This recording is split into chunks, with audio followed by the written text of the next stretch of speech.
So I'd like to introduce all the panelists, first of all, and then we'll go in order. If I remember correctly, everybody, it's going to be wissenlander, then Lily, then BehZaD, then Teddy, right? Correct. Yep. Yeah. All right. So maybe introduce yourself in that order, and then we'll loop back and start with wissenlander. I'm Patience of Virtue.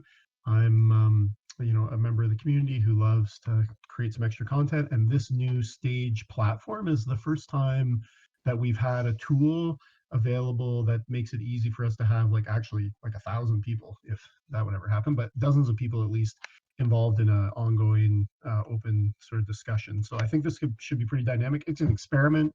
It's sort of a soft launch. We want to see how it goes and then maybe do more in future for the community. All right, go ahead, wissenlander. Oh, yeah, hi everybody, I'm wissenlander. You'll have probably encountered me if you've come down to the Learn to Play section at any time during the last 2 or so months. I'm still relatively new to the game, I'm still learning myself, but I've had a lot of interactions with a lot of the newer players in the community through running a number of Learn to Play games over the past 2 months. So I thought I'd be able to provide both the perspective of the newer player personally, and also from my experience of working with playing with a lot of the other newer players in the community.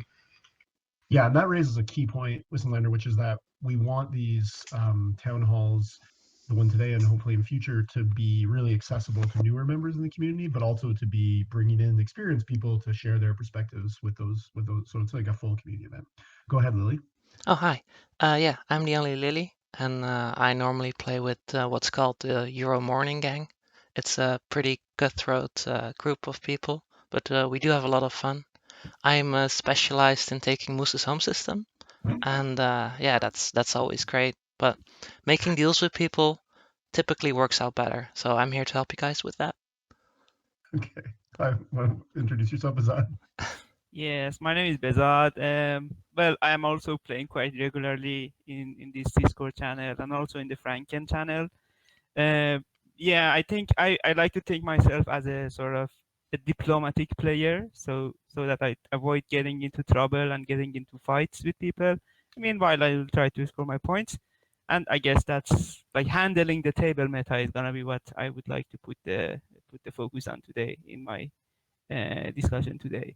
So I Awesome. think in those type of topics, I'm gonna be talking a bit. Yeah. Awesome. And Teddy? Hey, I'm Teddy's Jam for you. I used to write commercials, so I'm very trustworthy. I play a lot of games with a couple of different groups. I'm gonna focus on sort of meta stuff. Not just things on the board, and not just things that are about the board, but things about the people around the board. Cool. So we're going to be relatively quick here, 3 to 4 minutes for each of these panelists, and then we'll open it up for questions, at which point you raise your hand and I call you up on the stage one at a time to either, you don't have to have a question even, you can just be making a comment that other people riff off of. So we'll just see how it flows. Okay, go ahead, wissenlander. So, as I mentioned before, I've been running a fairly large number of Learn to Play games over the past couple of months. And yeah, I was really pleased to get involved with this panel, because I have to say, one of the things that newer players find quite tricky when starting off playing is actually getting to grips with trade and how to find a good price for whatever it is they're offering or whatever it is they're trying to get, and also trying to understand why diplomacy is probably a better path for them than playing space risk, as a lot of people like to say. So I thought I'd start off, and hopefully this won't be too dry for people, by just running through some of the basic mechanics so that we can get everybody on the same level, so that this is accessible for newer players. So starting off, to perform a transaction with people, you need to be neighbours with them. What does that mean? Well, it doesn't necessarily mean that that's the person you're sitting directly next to. That means that you're neighbours with somebody if you both have units or control the planet in the same system or in systems that are adjacent to one another. And at that point, you're able to resolve transactions. What's a transaction? A transaction is the exchange of commodities, of trade goods, promissory notes, or fragments, and this can be uneven, but they're considered typically binding, and they can't really be undone. Transactions can form part of a deal. Well, what's a deal? that's something that can either be binding or non-binding, and this is something that can often catch new players out. Some of them are quite keen to try and betray one another very early on, and they typically have a bit of trouble grasping that maybe doesn't set the best precedent for them forming other deals with the players in the future. But yeah, deals can both be binding and non-binding. Typically, if a deal can be resolved immediately, the deal is binding. So that means that it's effectively enforced by the rules of the game. But if the terms of a deal can't be resolved immediately, then that means the deal is non-binding, and so it's really up to the player as to whether they want to follow through on that side of the deal. So next up, we come to some of the more technical terms around trade goods and commodities. So replenishing, or refreshing as it's often referred to as, is a mechanic that often comes up with the big T trade strategy card, not to be confused with what we're talking about today, although I'm sure it'll become a part of it. And that is allowing a player to replenish commodities, is allowing them to get the number of commodity tokens equal to the value of the commodity area on their faction sheet. And then often along with this, you'll hear the term washing, which is one of these terms that actually really just trip up new players quite often. It's quite a difficult concept for people to grasp. So washing is typically a transaction with another player, such that the effects of the transaction are such that they will get trade goods equal to the number of commodities they had in the beginning. So, for example, in a transaction with another player, this can be them trading their 4 commodities with another 4 players' commodities, or trading their 4 commodities with another player's 4 trade goods, such that the effect is that the number of trade goods they have at the end of the transaction is equal to the number of commodities they had at the start. However, this doesn't always have to be a direct one-to-one translation, and quite often this is a place where people can find a bit of leverage. And so you'll often hear these terms of x minus 1, x minus 2, x minus y even in some cases. And so this often happens as part of the big T trade strategy card, whereby players using the primary ability of that strategy card are able to refresh other players around the game board. And so they'll typically offer a deal where they'll refresh or replenish another player's commodities and wash those commodities with effectively the cost of one of the trade goods. So if a player has their faction has a commodity value of 3, then they can expect to have 2 trade goods by the end of this transaction, and the player with trade will get one of those. And yeah, so that's kind of the extent of a lot of the terms that I wanted to talk about today. There's a few more that we can maybe get into, some of them perhaps a little controversial, things like debt meta and that sort of thing, but we can perhaps take the opportunity to talk about that in a second. Another thing that I wanted to touch on is something I mentioned at the start, is how can new players really come into a game and evaluate the cost of their components, and that's something that I hope that the rest of the panelists can pick up from me.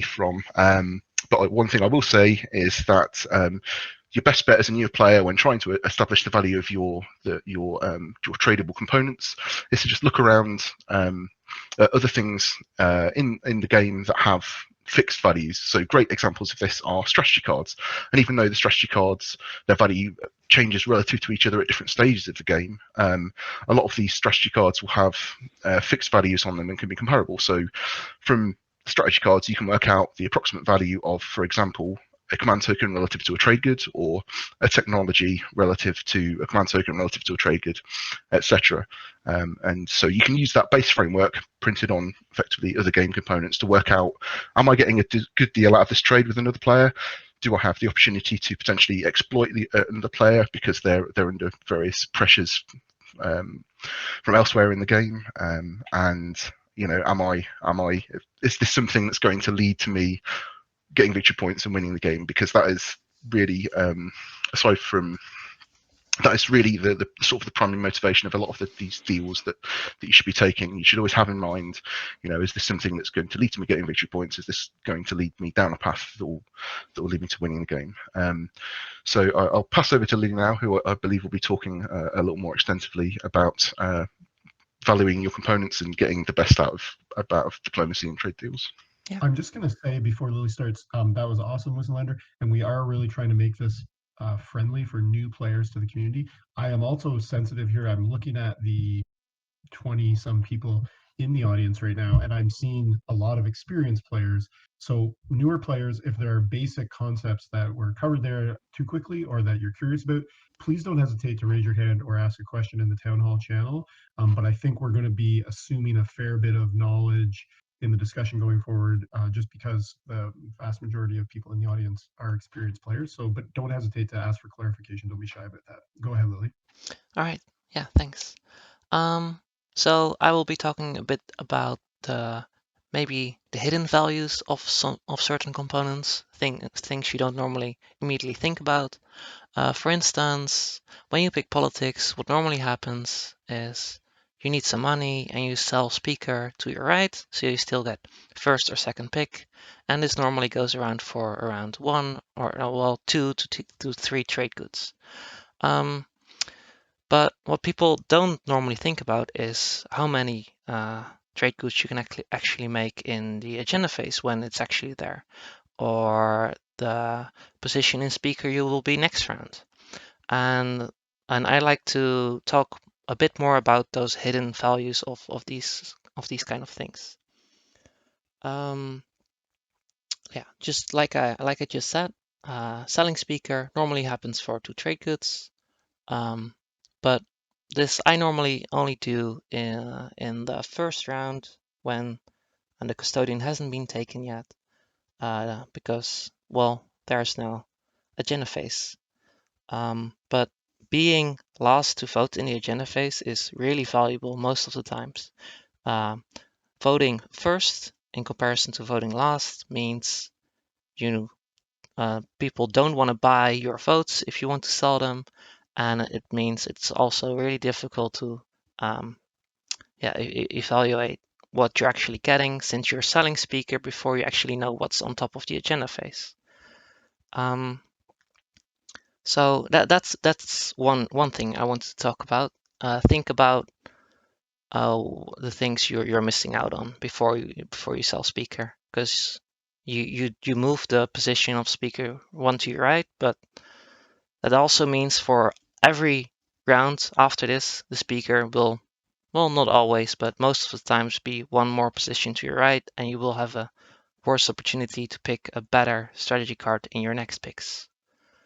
Another thing you can trade are promissory notes, and on first glance, they look pretty alright and pretty. They look like they have a distinct value, but also those values can change depending on the situation.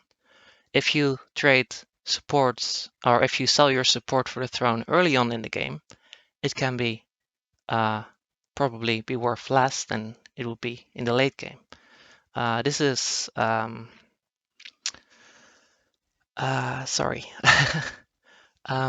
because selling your support one-sided normally means that player who just bought your support can't defend against you. For you, this is great, because you can just attack that player who bought your support and try to get your support back. Well, if you do this in the late game, the same player who just bought your support can just try to hold on to your support without you being able to get it back. Alliances are also change depending on the timing on when you sell them, just as supports, but they are just, of course, a bit less valuable, because it doesn't really matter if you lose that support in comparison of losing that point you really need in the late game. You can also trade in planets and objectives. Trading planets and objectives, like 1-point objectives where you need to control that many things, or trading a secret objective where you need to kill something, is also, depending on the timing on when you do this, can really change the situation, but it's really difficult to come up with something right now because every situation is kind of different. But for sure, selling things early is selling planets early. You need to keep in mind that you also need to take that planet back if you sold it for only one round. So you need to keep in mind the command token you need to spend again. You need to keep in mind that you are losing those resources or influence on that planet.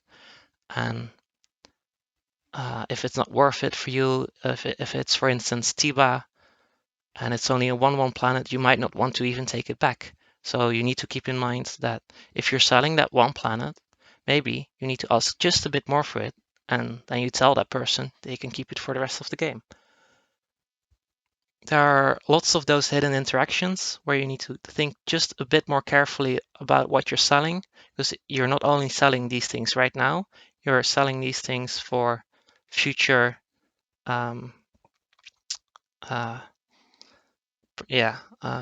positions in the game where you might want to think about things just a bit differently as you normally do. I think that's about 5 minutes, and I'd happily answer more questions about more detailed situations, but I think it's time for BehZaD to tell his part. Yeah. So I think I can take it from here, because what you were mentioning, Lily, mostly is concerning about the assets that you own in the game that can have a value, and you can put a precise value on them, and you can then use them for trading. But there are certain assets in the game, especially when more experienced player play the game, and those assets are not easily measurable. And one of them is table meta handling and handling the diplomacy of the game. And that is a concept that to a player who has played the game for the first 2-3 times, it just doesn't actually materialize. They won't even realize the concept behind it. But eventually, when you play more games and more games, you learn that there is a certain property of a game that you would have to be able to control in order to be able to achieve your goals in the game.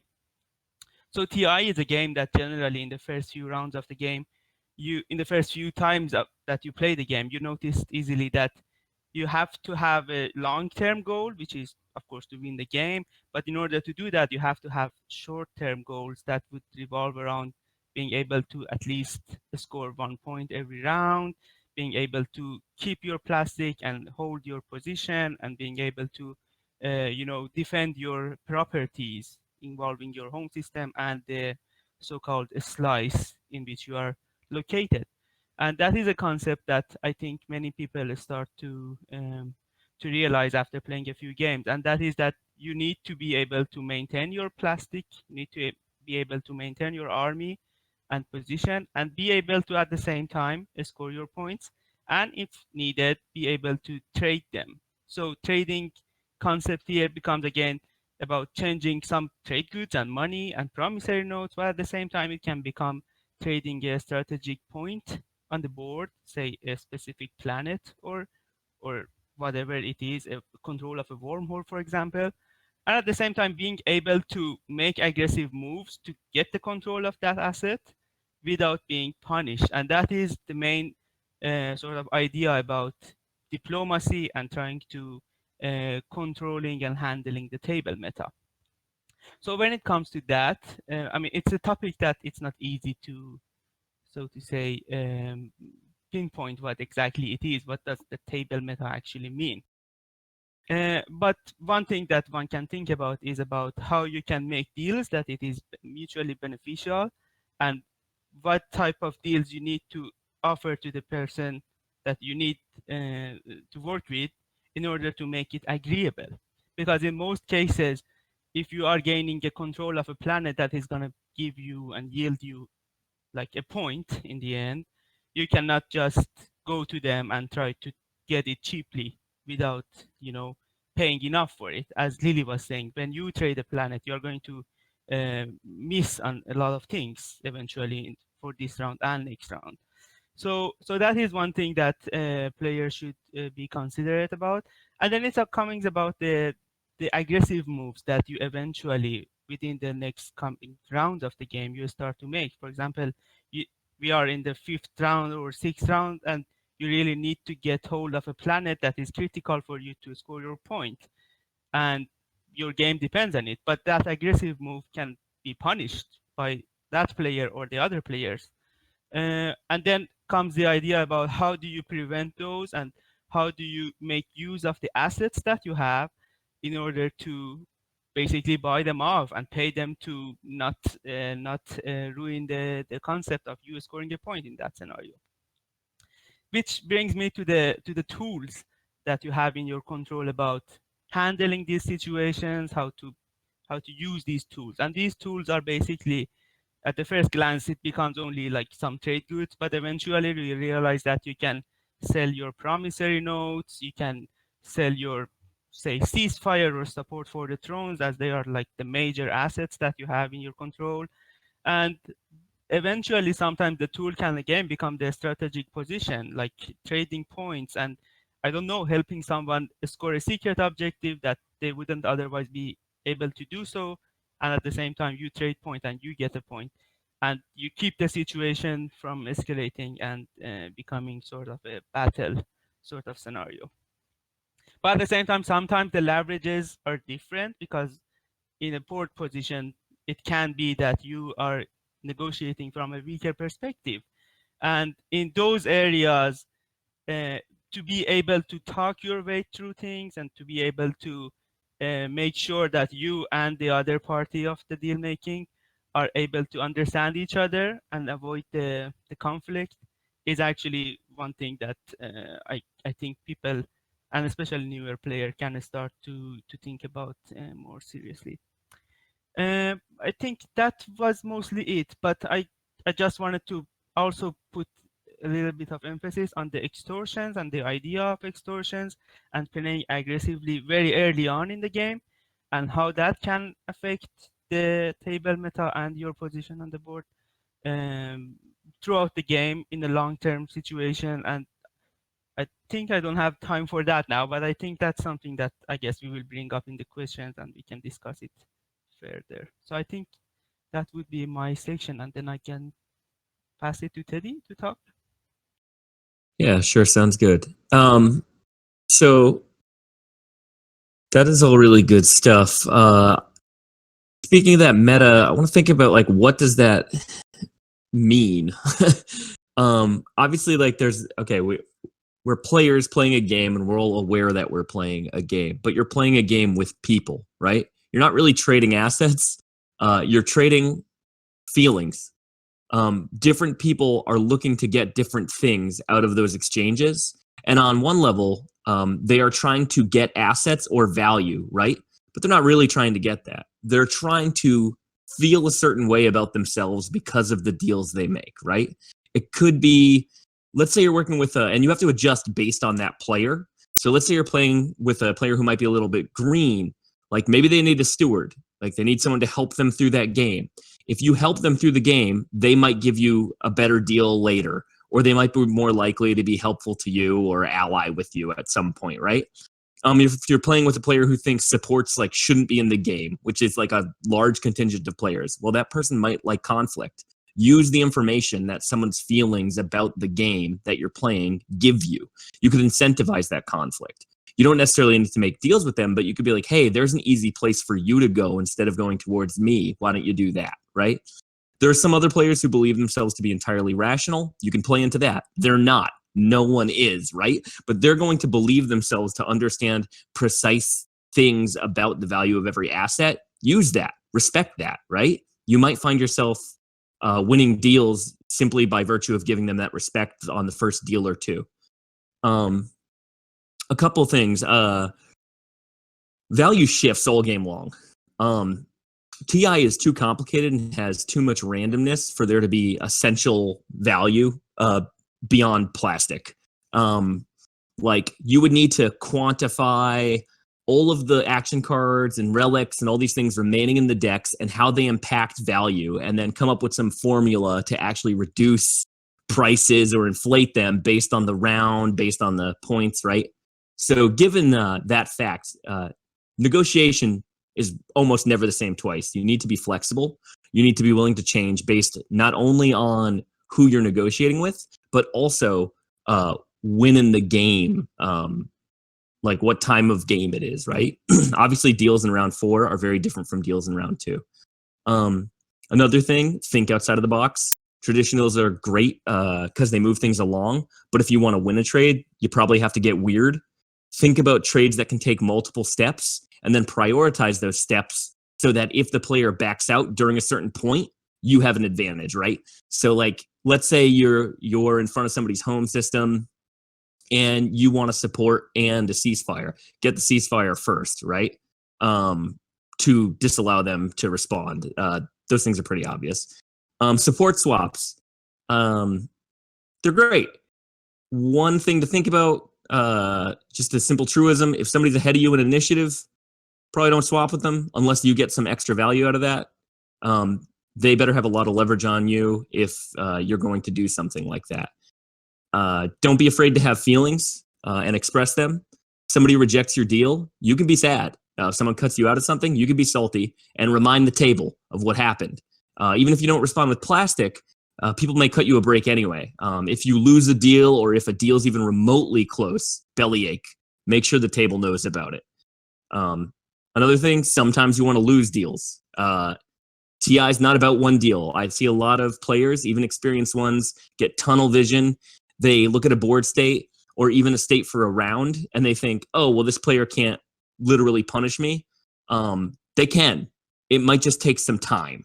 And they can punish you in other ways, meta ways. And they could like just punish you by being extremely annoying. So think about the entire game. Sometimes you want to lose a deal because it'll restore a player's trust or it'll restore a player's, belief that they have a chance. You want that, right? You want 5 other players angling with each other. Other simple things like if you can't hold a planet anyway, get value out of the planet. If you can't take out an opponent, incentivize it, even if it's a bad deal for you.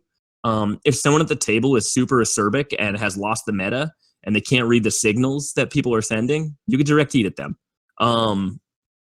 Within reason, obviously. Also, don't do anything horrifying. You'll lose trust pretty quickly. It could work in one game. Like, it's very cute to make someone the speaker if you know they're about to get publicly executed, but that player will lose faith in you forever. I would say don't act desperately. Like, recognize when you're about to be desperate and try to make a deal before another player notices. And like, don't exploit desperation too hardcore. You can turn extortion into a favor if you don't do that. If you're like, hey, I see that you're in this really bad position and this could happen to you. I can make sure that doesn't happen to you if you just give me this and this and this.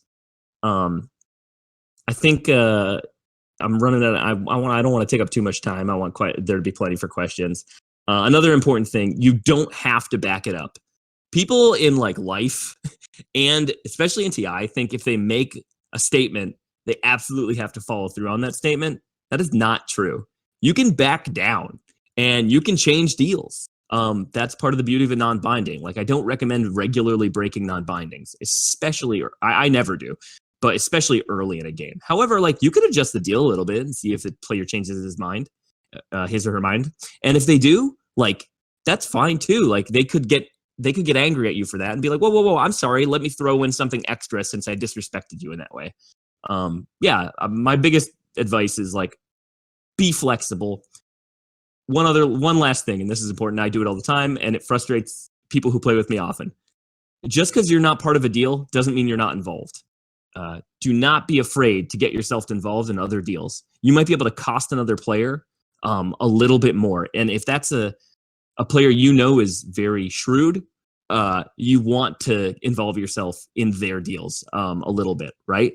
The goal isn't just to win one single deal or every single deal. The goal is to ensure that you have the broadest success with deals across the entire table throughout the game. Awesome. So thanks so much, Teddy, and all the panelists. So we're going to kick it over to questions. So if you have a question or a comment, just raise your hand and it'll create a list for me and I'll welcome people one at a time. I'm going to kick it off with one of the pre-submitted questions just to give you a sense of some of the things people are saying. We got a whole range of things that included stuff around asset valuations, dealing with heat, taboos, negotiating from a position of weakness, early aggression, speaker meta, trade meta, round 1 and beyond. But I'm going to start with the threats. One, because that's something Teddy was just touching on, and others have alluded to it as well. So the question from LaRue and the original one, I'm going to read a couple questions here, was how do you respond to threats like, if you do this, my whole game, if you do this, my whole game will be to fight you. I don't care about anything else.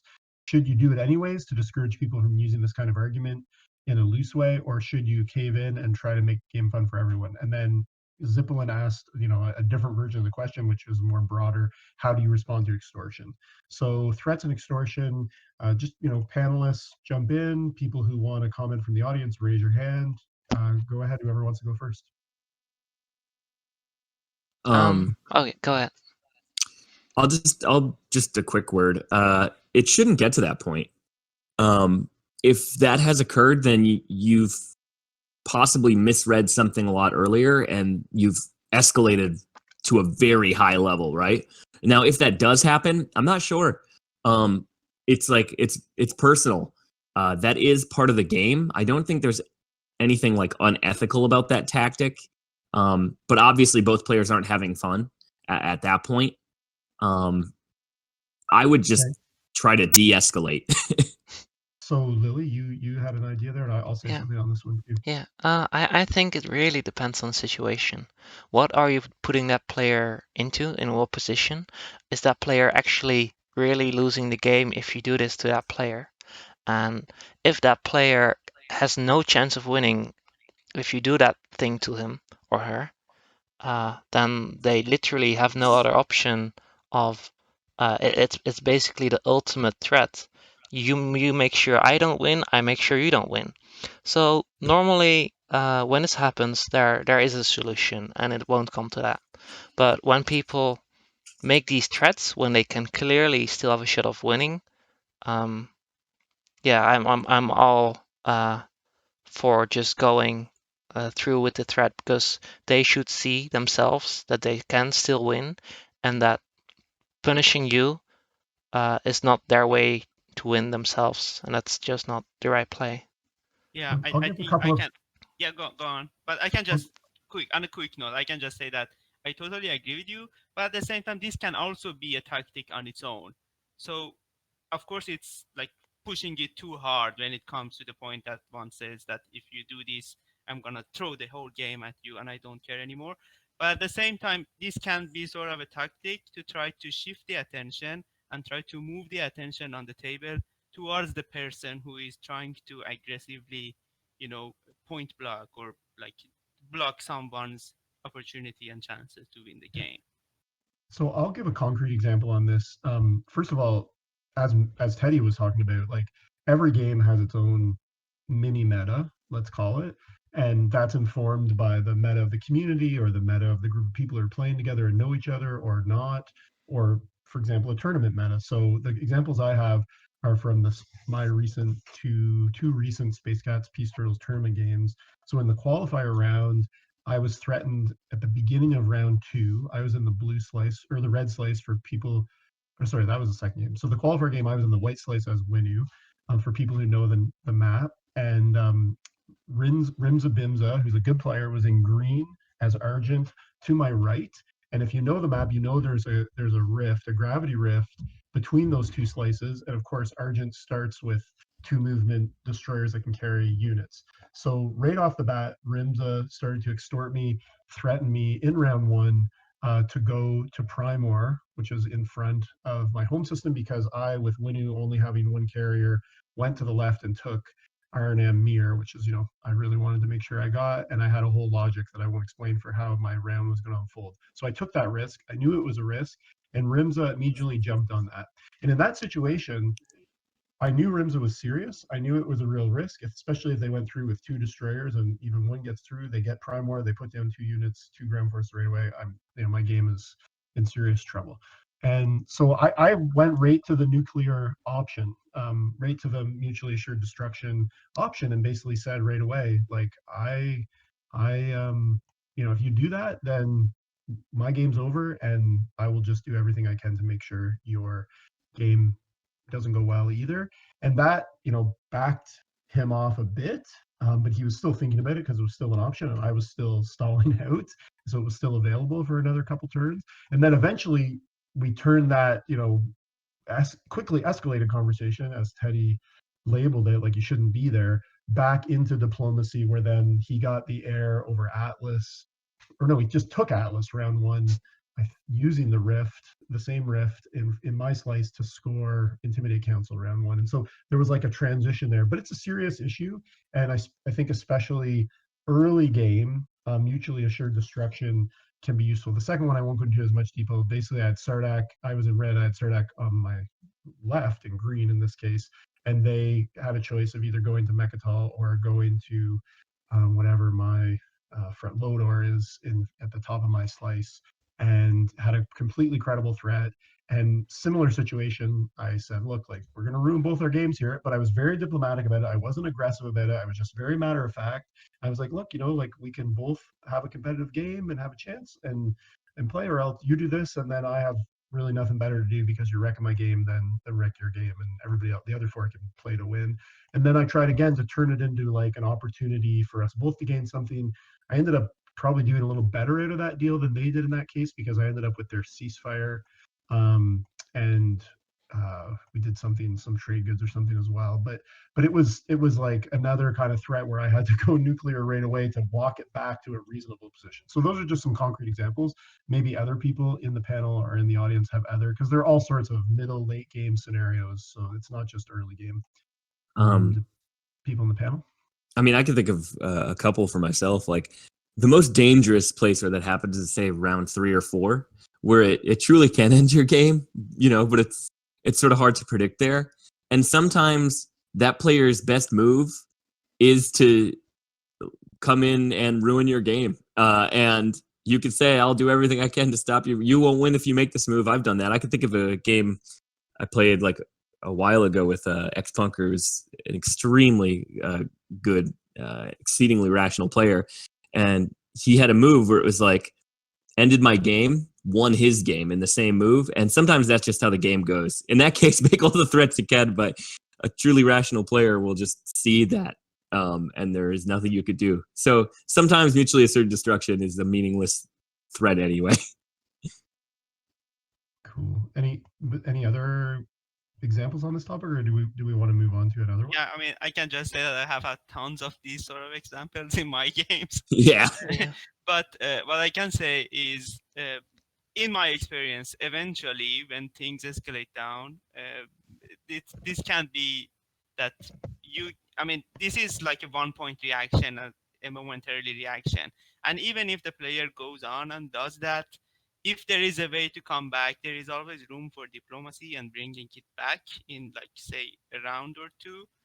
Probably the game possibility for both of you is almost, like, winning the game possibility is almost decreased, most certainly.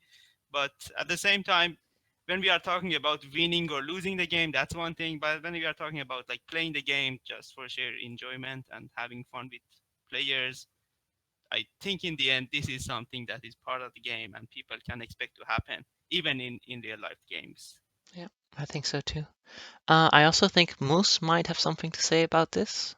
Yes, He's Moose, raising his hand. I've invited you to speak, Moose. So you should see if you right click. I don't actually know. Maybe somebody else knows how to. It's on the top of your Discord. It says accept to. All right, Moose.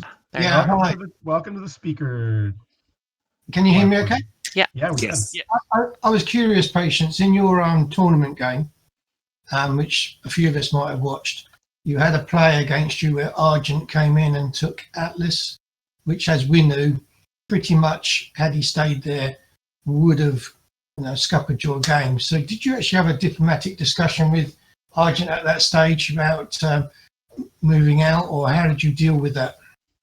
Well, yeah, I gave that as an example, Moose, just before you got in, maybe. And I made the deal that he could take Atlas round one instead of going to Primor. But what worked out well with that deal was I knew that you just have to see not just what's happening with the deal, but what's going to happen next, right? And so in that case, I knew he needed probably to move those ships back out to take other planets in his slice potentially. I also knew that just surviving through round one by getting Evra, Primor, and building up my home system, that I was going to have the plastic to actually do something about it if he decided to stay, right? So that was, for me, it was absolutely crucial. I had no problem giving up Atlas to get away from the much more risky extortion or threat of him getting to Primor and using it to get the 2 extra infantry. Does that answer your question? Yeah, and another thought just on that was I really like Lily's answer regarding looking at someone who extorts to ruin your game. We played recently where Brian, being Brian, went and took 2 planets adjacent to John, who had Arborek, and their whole game just resulted in John constantly just trying to attack Brian as Sol, because Brian had basically destroyed his game from the very first move. So there was no John really had no choice really, but being able to analyze what other people can do, Lily was saying, is helps you determine whether or not that threat is real or not, and whether you call their bluff. And that's a real skill in TI, being able to analyze. Yeah, it is absolutely, Moose, and it's also really important. And I actually want to just giving you the heads up, Papa Nurgle, if you want to come in and say something, because I know you're a really active member of the Reddit community, but I don't know how much you play on TTS. But others who may be in that position, I know that in the TTS community, where in the TI4 Discord community, where people know each other, say for example John and Brian, who know each other, who are both very competitive players, who like there's more going on. Like the meta for them extends beyond that game. Like what they're saying to each other is, A, I'm willing to do this. B, if you're going to do that, I'm going to follow through, and we're just going to spend this game making sure each other knows how good we are tactically at being brutal with making somebody pay for something like this, right? So if you're in it for the long haul, if you're going to play dozens and more games with the same community, having a reputation for following through on mutually assured destruction might actually be a helpful thing, even if during the game in hand it's kind of, it can be kind of a fun way to play, but you're not going to win, right? Probably. So I don't know if that adds some nuance. Does Papa Nurgle or anybody else who's maybe not as embedded in the TI4 Discord community metas have anything to say about this? How things may differ in their own metas and their own in their own games? Just raise your hand. So actually on this, a player's perspective. So new players, especially, they're not so good at fully evaluating the game state. So if you're playing a new player and they start to throw out these threats, first of all, often it's as I'm sure it is with a lot of players, it's initially an emotional reaction. So try and diffuse the situation, as Teddy I think said. Try and diffuse the situation, try and calm things down a little bit, and also still keep trying to transact with them, trying to compartmentalize the threat and try to keep discourse going, keep deals going. A mutually beneficial deal is still a mutually beneficial deal, regardless of whether they've said that they're going to come after you or whatever. If it's still eventually going to lead to both of you getting a victory point or whatever, then that's still beneficial to you. So try and compartmentalize and try and keep up diplomacy, and just keep trying to perhaps offer them deals that seem fair. Just try and make it clear to them that it wasn't necessarily you're not trying to ruin their game. You're just trying to sort of service your own agendas, and you can still have a fruitful relationship for the rest of the game. Cool. Did anybody else want to speak to this one? Phil, you've jumped in. Oh no, you've been here. Is there anybody else though on the stage here who wants to say anything? Anybody in the audience? Actually, I can talk too, because I deal with a different side of these kinds of things. As the senior admin for the Discord, I get to see when the go nuclear really does go nuclear and blows games apart, and people react to it very strongly. Player personalities just genuinely do not mix. Play styles do not mix, and it boils over, and games get ugly, and people take it personally. And that is a danger. Anytime you reach for the nuclear option, ask yourself, is this really the option that you want to go for? Is this a table that is going to handle it? Are the players here people who play that way and enjoy playing that way? I've played games with the Euro Morning Gang. I have no problem going in there and being extremely cutthroat, because I know that the table understands it and it stays on the table. We may joke about it after the game and laugh at each other. Moose has got some colorful names for me after I played Muat in a game with him, for example. But it's everybody is coming to the table with the same expectation for how the game is going to go. And when you get out into games with people you don't know, be cautious and thoughtful, because you don't know necessarily, and you have to learn to read people and be, or just plain ask, how will you respond if I do this? Yeah, you may feel like you're tipping your hand, but it's important to ask and be upfront and understand where people are coming from and what's going on. I, for one, I'm famously quoted as saying my win rate is way below 18%, because 1 out of 6 games is actually 16.7% or something, and I give myself an extra percent because sometimes you play less than a 6-player game. My win rate is way below 18%, but I have had fun in every single game I've played. I have had games where I scored 2 points the entire game, but I had fun the entire time. And so caution yourself and temper yourself as you play, just because you may win the battle, but you really are losing the war. And I would much rather lose a game where I scored 2 points the entire game, but everybody had an absolute blast, because I'm winning not necessarily this individual game. I'm winning the fact that, hey, I've got 6 or 7 players that I'm going to get to play a lot more TI4 with. And that is a win of an entirely different kind. That's a win off the table. That's a win for everybody there. And I'm not saying that, there isn't a time and a place to be completely competitive. But again, it's where the table is coming together with that intent. And when you get it right, it's amazing. But if you get it wrong, be thoughtful about the repercussions of what you're doing. Somebody who is new to TI4, hasn't had a chance to play very much, they come in, their home system is taken round 2 at the very beginning because they left it wide open, and you're like, well, hey, they need to learn. That's just the way the TI4 is played. Yes, this is true to an extent, but at the same time, that player is suddenly feeling like they were all excited to play this game. They're looking forward to learning and having this grand experience that they've heard so much about, and they've just had all those hopes completely crushed. And now they go for the nuclear option because they're mad and they're upset. And it's a little bit of human thing. We talk about the human meta and how some things are not measured in plastic. They're not measured in trade goods. And the goodwill of a player is something that will carry itself forward from game after game after game. And you will get to the point where, yeah, you can be completely bloodthirsty on the table and everybody understands it and everybody's good with it and it has a great time and it's hilariously fun. But for somebody who isn't prepared for that, yes, the rules allow it. Yes, you're playing within the rules. Yes, you're playing the way the game it was designed. But it can get ugly if you're not thoughtful about how you do it and pay close attention to who you're playing with and what their expectations are for the game as it moves forward. I don't need to get on too much a high horse. It's just I deal with a different side of this whole equation. And it's very easy to put your blinders on and just focus on, hey, what's happening within the confines of the table that we're at.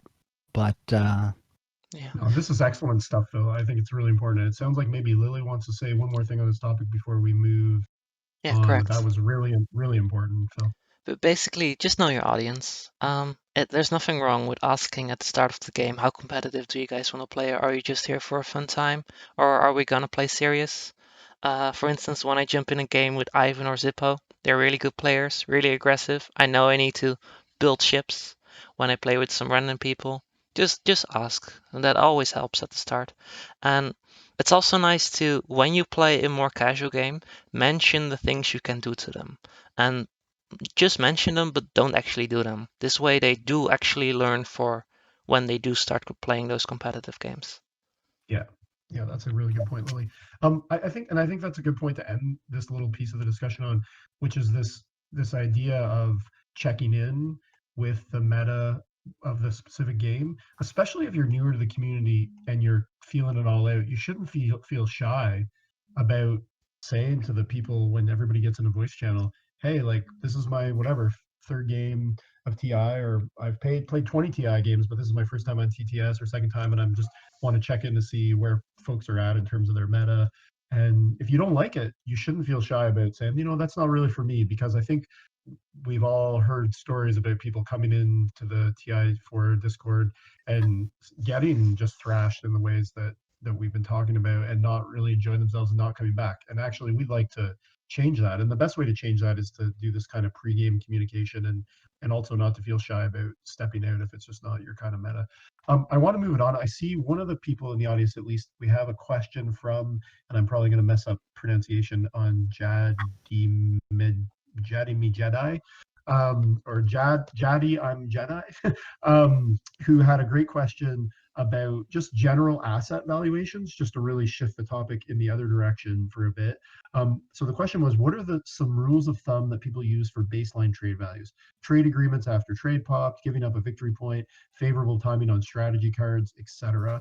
And that ties in with another question that we asked, which we could fold into this, which was a couple questions from Zarusta and Rodeska on the overall speaker meta and the value of trading speaker, 2 trade goods or more. The pros and cons have been mentioned briefly by Lily and maybe BehZaD while they were talking, but those are some of the things we're talking about. So yeah, let's dig into asset valuations and the overall market. Who would like to speak first on that?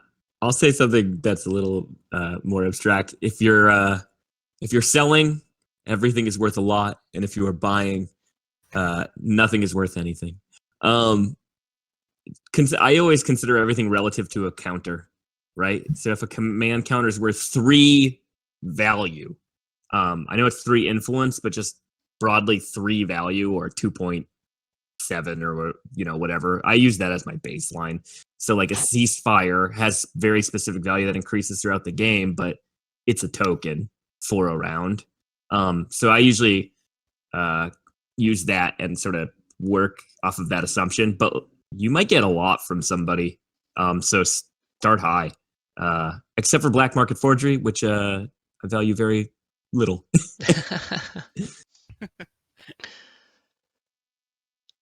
All right. Go ahead, whoever else. Yeah. So basically, trade agreements is also kind of a thing. People mostly know that a trade agreement is worth the trade agreement minus 1 trade good, because you normally need to pay for that 1 trade good. You normally need to pay that 1 trade good to get it refreshed. Some people like to think that if you pick trade yourself, you get the full value out of that trade agreement. But I don't really think that's the case, because if you're picking trade yourself, you actually lose that X minus 1 you would normally do with that person. So based off of that X minus 1 you would normally do, you only still gain the trade agreement minus the 1 you are losing because you're not doing X minus 1. So that's one thing to look out for. I believe myself that trade agreement is only worth the value that the commodity, the amounts of commodity that person has, is when the person picks trade themselves, or if they get themselves washed for some reason. But every other time, that trade agreement is just worth the commodity value minus 1. Yeah, I guess I just want to jump in, BehZaD, before you go. Yeah, go on. There was a question from Squirrel's Nest. I don't know if Squirrel's Nest is here today, but also Zippo, who is here, followed up on it. So Squirrel's Nest, if I got the question that was in the channel accurately, basically said to this, Lily, what about round 1 trade and popping trade, or sorry, doing X minus 1 and doing debt meta, which maybe you could explain. I know Wissenlander mentioned it. So what they said specifically was, I can't think of a good reason for the person holding trade to offer X minus 1 in the first round, like 90% of the time.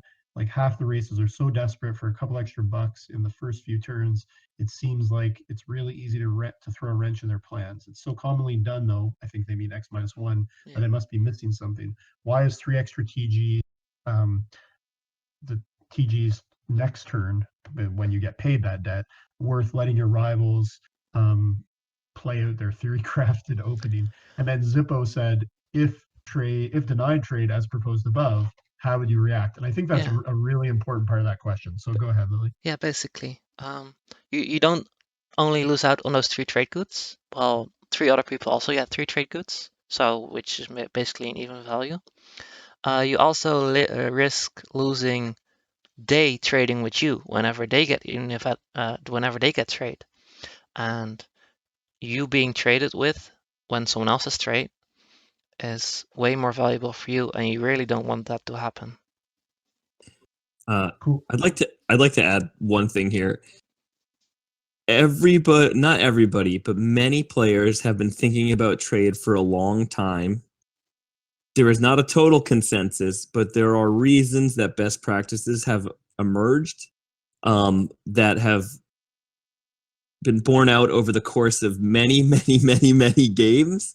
So even if it's hard to see some of the rationale for X-1s, sometimes it really does make sense to just eventually get those 5 extra trade goods from everyone at the table. I just wanted to say that. Yeah, people Yeah, I think- also I won't think- I want to spite let you. BehZaD jump. I want to let BehZaD jump in here. 'cause No. BehZad, I you- think that's completely in line with what Teddy was saying, and basically that's what I was trying to say with the whole table meta idea and discussion, was that you are, of course, maybe you are getting 1 trade good and giving 3 trade goods to the person with a 4 commodity faction, but at the same time you are buying some things that kind of is invisible to measure. It's difficult to measure, and that's the table meta, and you would realize it eventually that it exists throughout playing multiple games. And who knows, if you block trading, if you block trading from one person in round 1 or round 2, or try to throw a wrench in their work, that would mean that eventually, sometime, if that player is going to play an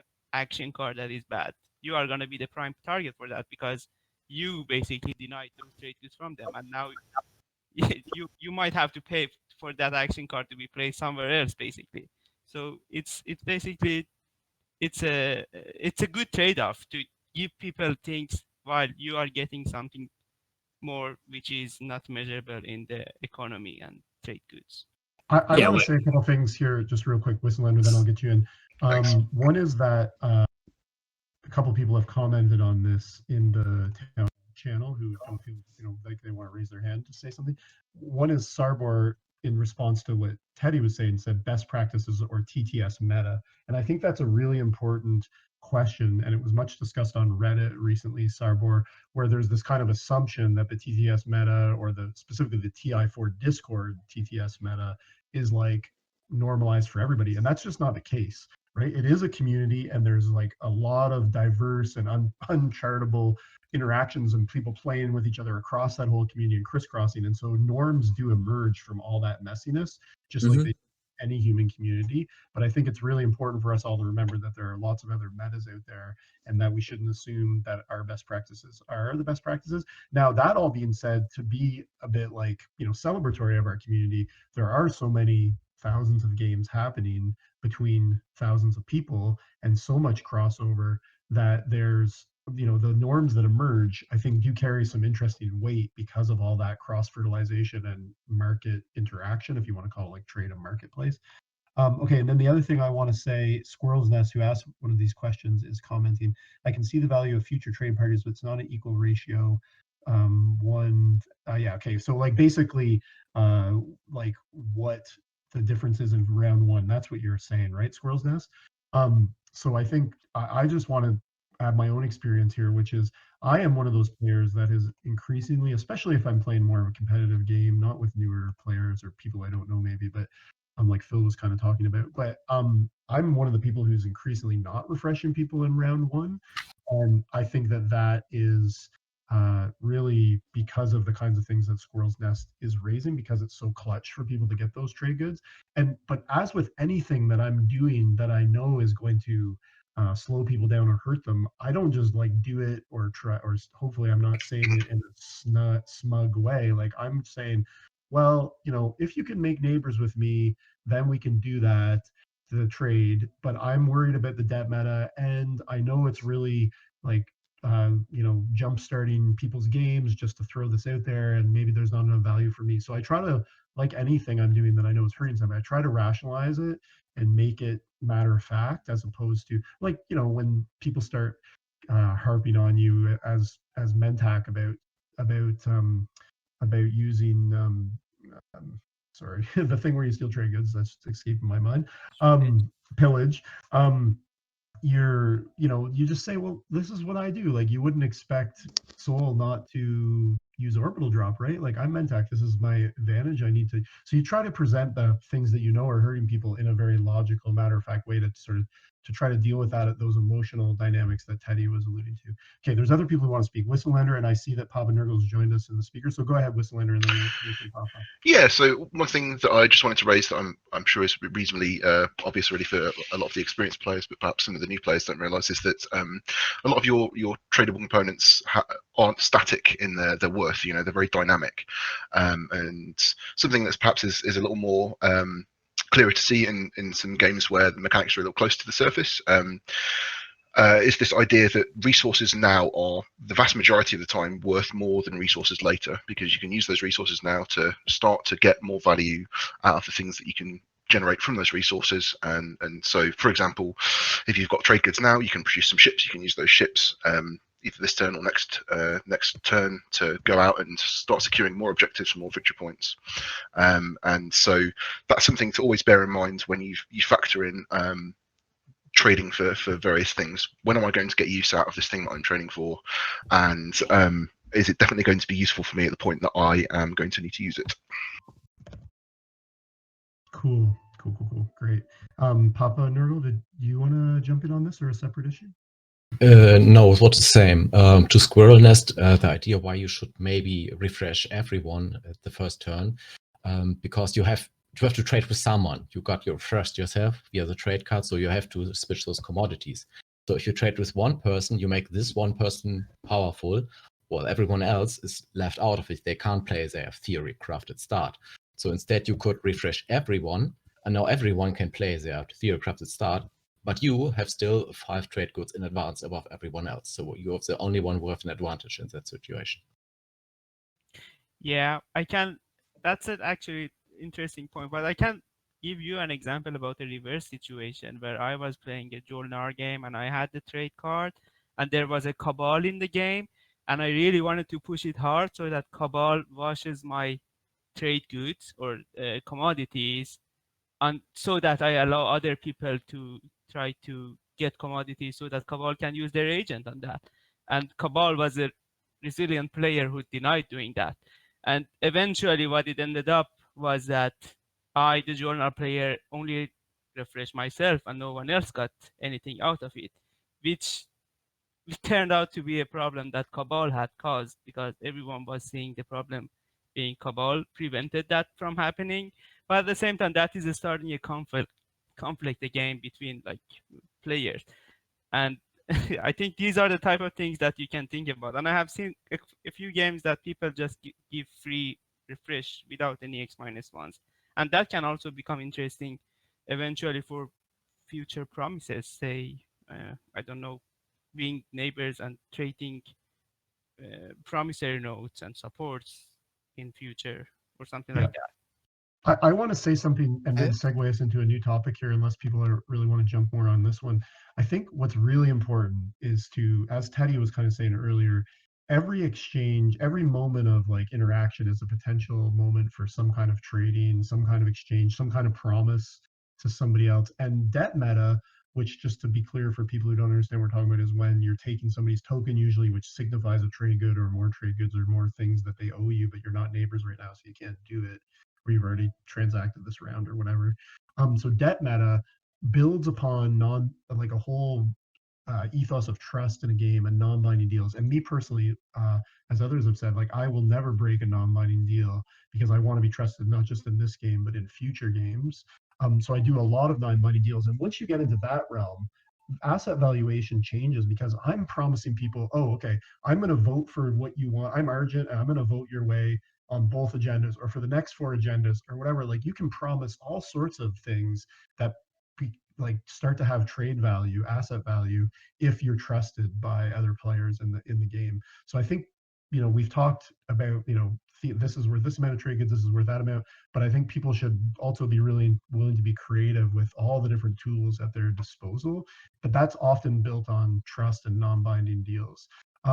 We didn't really talk about speaker valuation though, now that I think of it here. So maybe we should do that a bit. Who wants to start on the speaker token?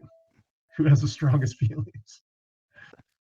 I won't necessarily speak exactly about speaker token. I just want to preemptively clarify something for new players. So when we talk about trading the speaker token, we're not specifically talking about selling the actual token on the board. It's specifically during the activation of politics, you have the opportunity to select somebody to become the speaker.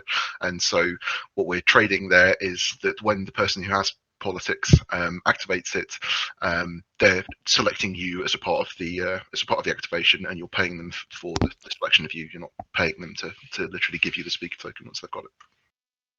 Yeah, that's excellent, Whistlelander. And we also should note that you cannot do that after you've like you need to follow the steps in order on the politics primary. So you can't like draw your action cards and look at the agendas and then decide where the speaker goes. You actually decide who's going to be speaker, and it can't be the person who's currently speaker, even if that's you. So you have to decide where that's going before you draw those cards. So, you know, it's often sold. I'll just kick this out here. It's often sold for 2 trade goods. That seems to be on the TI4 Discord TTS community meta, the sort of value that it's settled in at. There's variations. Some people like it's, you know, the value goes up over the course of the game, whatever, but that's generally. So I know people on the panel have lots to say about this. So I don't know, whoever wants to go first on this whole question, go ahead. Yeah, like I said before, whenever the custodian hasn't been taken yet, 2 trade goods is fine. But after there's an agenda phase, you can make so much money on the agenda phase sometimes that 2 trade goods just doesn't cut it anymore. As speaker, you mean, Lily, right? Yeah, as speaker, to sell speaker, because when you are selling speaker to your right, you are first to vote and you can't sell your votes, which is normally worth those 2 trade goods. And even if you go later into the game, you selling speaker also, well, for instance, when you go to the final round, you don't want to sell speaker because you want to get your first pick, and you don't want to, you want to be sure you won't get screwed over by that person. Well, if you really need Imperial, you don't want that person to pick Imperial, so you don't even do it then, unless it of course involves you picking politics again the round after, so because you know you can't win anyways, and then you might as well get some value out of it by getting those 2 trade goods. So again, it really depends on the situation, but when there is no planning whatsoever, you just want to make some bucks, 2 trade goods after round 1 just doesn't cut it for me. Yeah, the standard that people often it's 2 trade goods and first pick for the person who sells it. I think sometimes I even see experienced players get tunnel vision when they have politics and only sell it one spot. Politics is a negotiation with the entire table. Politics gives you a lot of leverage. Round 3, 4, and 5. I like to have politics in round 3. I plan to have politics in round 3, and I plan to sell it back. I want to pop politics late in the round because it'll allow me to see where the table's netting out, and for me to sort of know how many points I'm going to need in round 5. And once I know that, then I consider, should I sell this back 2? Or should I sell this back even 3? And obviously value increases the further you sell it back and the more people you can get to compete. I do this so often that in the games I play with people frequently in, the table will often embargo any purchase of speaker from me as a result of this. Another thing, like Lily mentioned, to consider is if you sell it far back, you do improve your voting stock. So there's a double benefit. You might find yourself getting a ceasefire. You might even find 2 players willing to pay you to sell it back 3 spots. So just keep your eyes open. Consider selling to anyone for any combination of goods and promissaries. I want to follow up on what you're saying, Teddy. I think this is so true. Like, so when I for me, I more aim to have speaker in round 4. it's not speaker, sorry, politics in round 4, so that I can decide if I'm taking speaker or if I'm selling it. But I will take, as I did in at least one of my trading games this year, I did take it in round 3, move it 1 back, take politics again in round 4. Then I moved it 2 back to ghosts, 2 places away. But that was based on exactly what you're saying, Teddy, which is feeling out the table, who's likely to win, where are people at, how far back can I afford to move it, and also what are people willing to pay. In that case, I got the if and ceasefire from ghosts for speaker, which allowed them a shot at winning, but it stopped me from being Winslaying, because of course the if is like the key Winslaying tool. But anyway, that's a very specific example, but I think there's just like endless amounts of examples of, but speaker token management is, I think, one of the most under neglected pieces of the game, but it's also like a key trade piece, especially as Lily's been saying, like later in the game, like this is worth way more than 2 trade goods. Obviously a ceasefire and the if is worth way more than 2 trade goods. So you can get a lot of value because people start to realize, even if they haven't been thinking of speaker token management, like they start to realize, if I'm last, like I'm totally toast here. So they're willing to pay a fair bit. And if you think you can still win, then it's often worth it, whatever assets you can get out of that situation.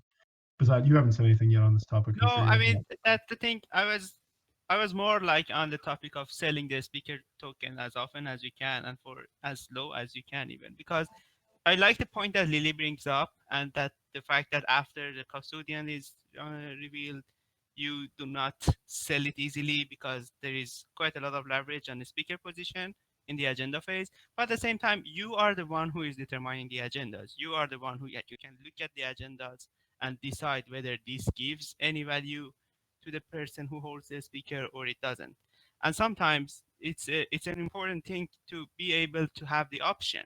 So selling the speaker, while it is giving a lot of leverage to the player who is buying it for cheap for 2 trade goods, at the same time, it can give you options for picking the card and deciding your rounds in future in a better manner. So I'm all for selling a speaker, even for 2 trade goods later on in the game. Of course, it can change. The value changes when we are reaching the points where people are in proximity of winning and having close shots.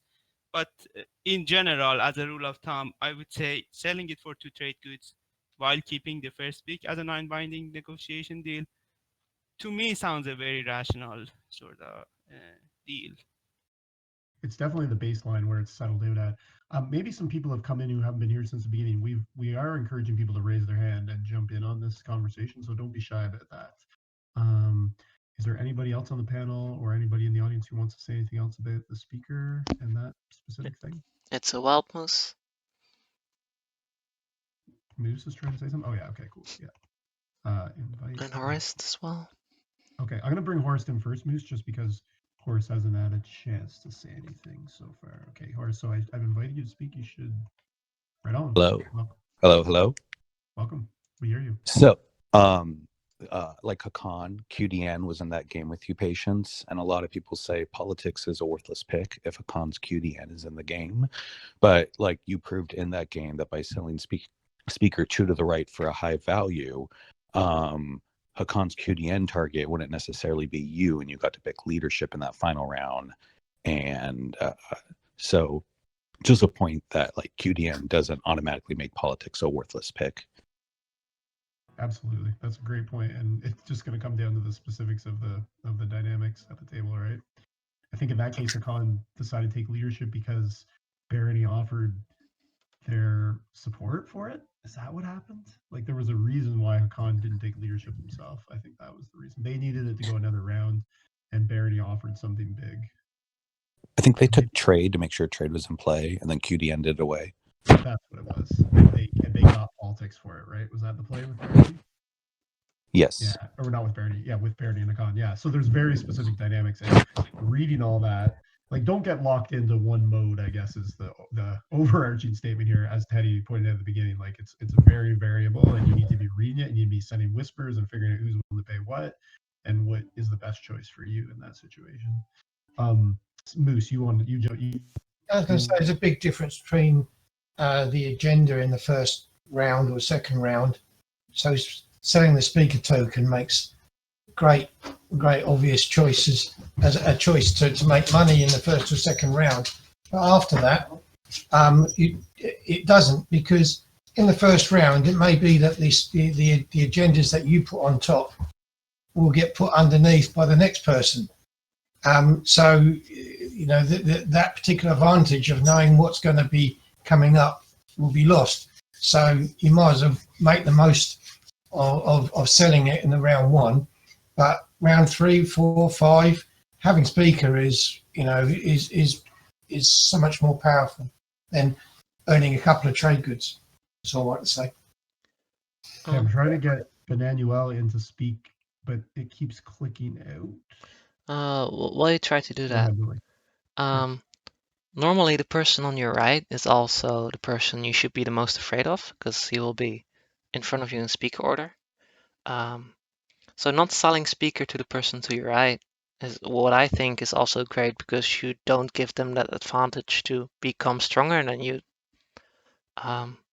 And while doing it, you also make sure, or like most of the times, that you are earlier in speaker position on the next round, because people have to, the next politics pick will be later in order again, because there are more good picks for the people after you, because you didn't sell Okay, I'm speaker. gonna wrap. Sorry, go ahead, Lily. I'm gonna wrap this up, I think, with a quote from Sam Lee in the chat channel, and then we'll move on. I think we should move on to Yvonne's question actually there after that. So Sam's question is, or statement is, I have both sold the speaker and ran for back 2 for support. One time I did it to save my game, where the right neighbor, who also was a speaker, had a shot at my home system. Then I sold the speaker for his ceasefire to let him be second in speaker order instead of last. That's a great, Yeah, dynamic. great example. Yvonne asks, what to do when someone breaks a non-binding deal? Example, you pick the speaker strategy card you wanted after you sold speaker with the condition you'll keep first pick. So it was briefly mentioned, perhaps not stressed enough, that part of selling speaker, especially one place to your right for the 2 trade goods, which is sort of a fairly standard deal in the TI4 Discord community, it often goes along with this non-binding, but I get first pick, which means come strategy phase, the person second who sold the speaker token with politics says to the the person with speaker, okay, I want this, and then the first person leaves that. So Yvonne's asking, what do we do when somebody breaks that deal? That's just one example. Let's talk about the meta in general around breaking deals. Flip the table, rage quit. No, I'm kidding. I think it really depends. Like, this goes back to that meta of meta thing. You have to understand, or try to understand, the players you're playing with and what's their experience levels. Are they likely to break non-bindings? Maybe offer a non-binding that you test them out with first. Maybe accept a non-binding and be good for it, like a point swapping non-binding where you score first, right? And then let them score next, just to test out for later on if they can be trusted with that non-binding. And then if the person does break then if you don't know they're going to keep the non-binding, I would say don't offer a non-binding deal that if it gets broken, your game is toast. Just don't offer that kind of deal. Avoid being in that position. But if it happens all the time, just make sure the table knows all about it, and just make sure no one trusts them whatsoever to do a deal on the table ever. Yeah. I always like to have a bit of leverage when there's a non-binding deal to make it a kind of binding. If, for instance, we're swapping planets, but you're getting the planet first and I'm getting the planet second, I will ask for your trade agreement or something that's equal worth to make sure I will actually get what I want when it's time for me to get it. And I think getting into the habit of those things is really good to do, so they won't break those non-binding deals in the first place. Papa Nurgle, you wanted to jump in here and say something, I think. Oh, I had a different question, maybe later. Oh, okay, sure. On this non-binding thing, I think what's important is, harking back to the mutually assured destruction discussion we had. When somebody breaks non-binding, not to go overboard. Some people often overreact to that. I mean, sometimes they've done something that's just horrendous, like they've taken your home system when they said they weren't going to, and maybe that was your mistake for trusting the situation. But, or, you're doing planet swaps and they keep Arnett Mir, or they decide they're keeping Arnett Mir, really devastating, non-binding situations, in which case maybe, you know, things do get feisty.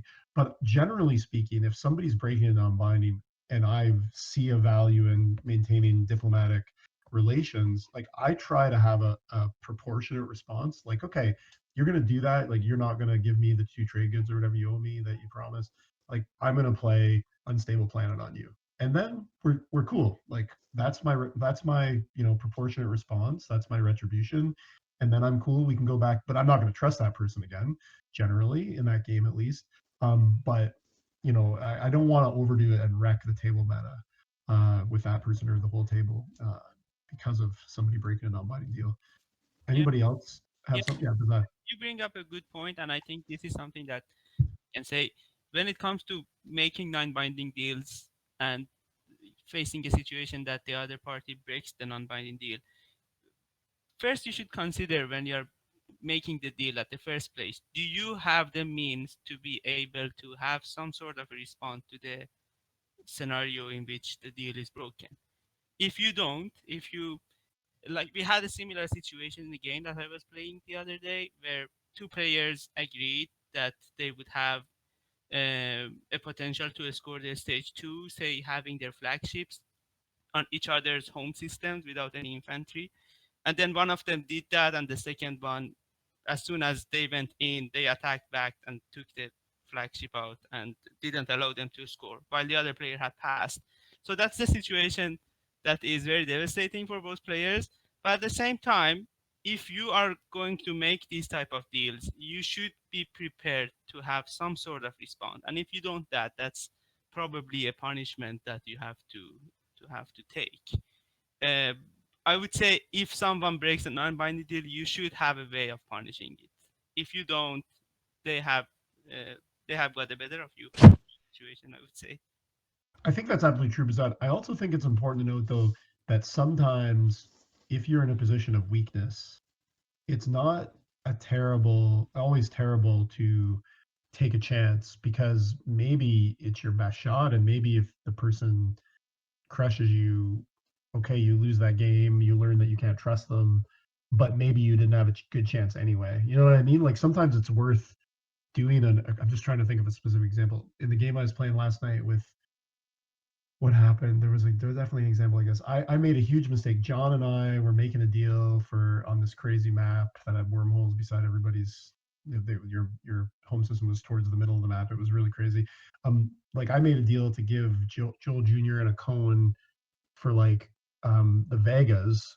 Obviously the Vegas are a less valuable system, but it was a very non-binding deal, and John was just like, look, I'm Titans and I can just do this, or we can make a deal where you take my 2 plants, because he was very short on influence in this slice. So he's like, I'm going to come through this wormhole, I'm going to take these from you. And I was like, okay, like I got a deal because I'm in a vulnerable position and I'm going to trust that John's going to let me take the Vegas. I ended up screwing up. I actually didn't have the movement. I just wasn't counting properly to get the Vegas that round. So I was way behind. I didn't get to score that round. So I was behind. I was very vulnerable. I made like 3 more very risky non-binding deals the next round with Imperial to try to catch up. And people just let me get away with it because I was like not a threat, right? In the end, Stads won, and Hunter and Stads and TG Welch like had the best chance by far. But the point is, like, I got a little more competitive by really just taking big risks, which, okay, if they didn't pay off and I got screwed, fine. But you know what I mean? Like sometimes it's worth it is what I'm saying, even if you can't take retribution.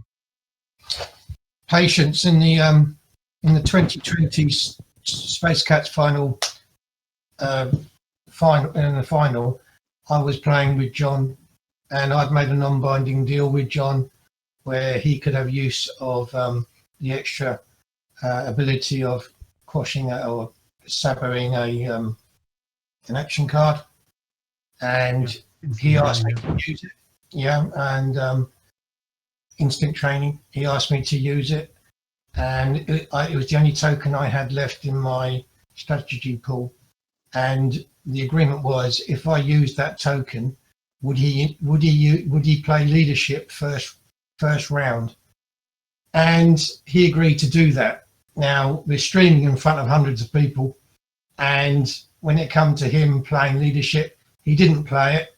It meant I couldn't nullify an attack on Rex because I was on Rex, and he immediately moved in and took Rex off of me. So he actually used a non-mind binding deal and my, like if you want to say honour or my decision that I would, carry out the deal that we had agreed. He reneged on it, and I think you've got to also therefore look at the ramifications of keeping a deal to you, and that has to play a big part on whether you maintain, fulfilling a non-binding deal or not, or choosing the timing of when you agree to do it. Absolutely. I would say, Moose, I don't remember the specific situation, and maybe people will disagree with me here, but I would say in a competitive context where the non-binding deal is crucial for your path to victory and you're just as or close to competitive as the other person, don't make the non-binding deal unless you have a lot of leverage, right? Because that's ripe for getting screwed. Lily, did you want to say something? Then I want to get Verta-Hex and Papa Nurgle in. No, I just wanted to agree with you that you should always take hostages, like a trade agreement or something, if you're going to do something like that. Okay, Papa Nurgle, you've been very patient. Why don't you go ahead? If you had to break up a support swap or an alliance swap of two neighbors, how would you try to manipulate that? Oh. Can you give a more concrete, can you explain the example a little bit? Okay, you have two neighbors, let's say your left and your right, and you sit in between, and they both have swapped alliance or something, and you get all the pressure, and you would have a better chance if they break up somehow this alliance support swap. How would you try to do that? Okay. That's a difficult one. I'm not afraid to tackle it. Go ahead, Phil.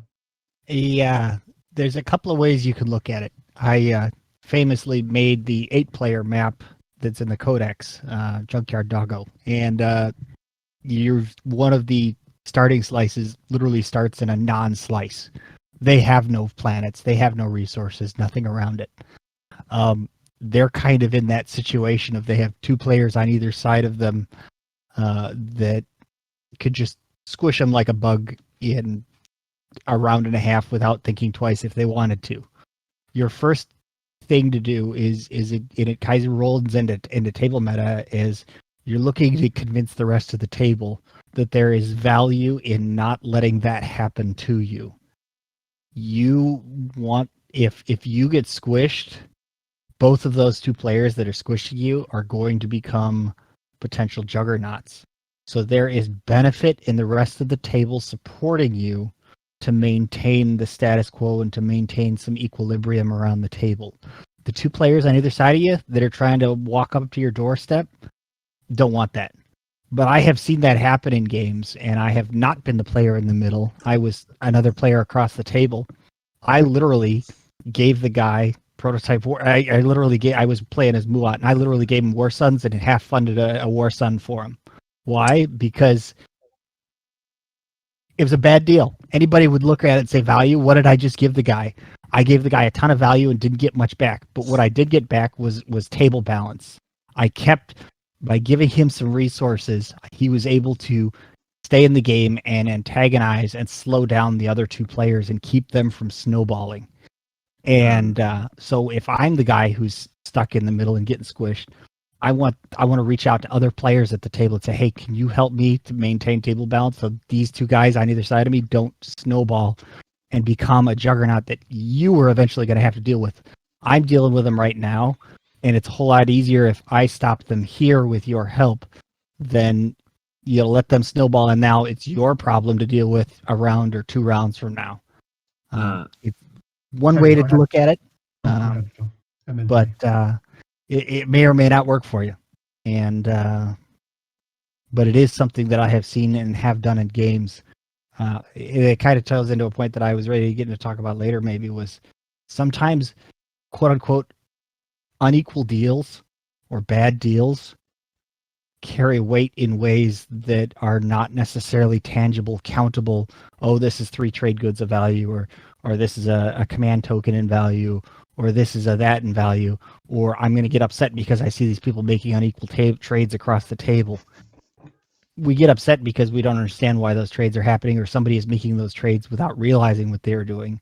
But there are times and places to make quote unquote bad deals, because those deals impact the entire table flow and the way that the entire game is balanced, and you are working that meta balance between different players by providing resources to players who need it in order to maintain or deal with certain threats. Because it's easier for, I give him a war sun and 4 or 5 trade goods. That's a whole lot cheaper than me having to come up with another war sun myself and 3 or 4 dreadnoughts myself to deal with that threat a year from, in a later round when they've had more time to build up their navy and ships more.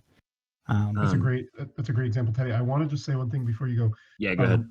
Okay, so I just want to say we're at the 1.5 hour mark. We're going to go for an hour and a half to 2 hours, so we'll go at least another 15 minutes. It seems like the audience is sticking around and seems interested in. I want to encourage people, especially those who've come more recently, who may not know, that you can put up your hand and come and speak with us if you have a question or a comment. We're going to get Verda in here after Teddy.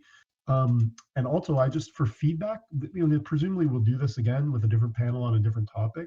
So we have some ideas from the survey we did. We got like 60 responses from people, but we'd really appreciate those of you, the 40 some people, 50 people who came today, to give some feedback in the Town Hall questions channel.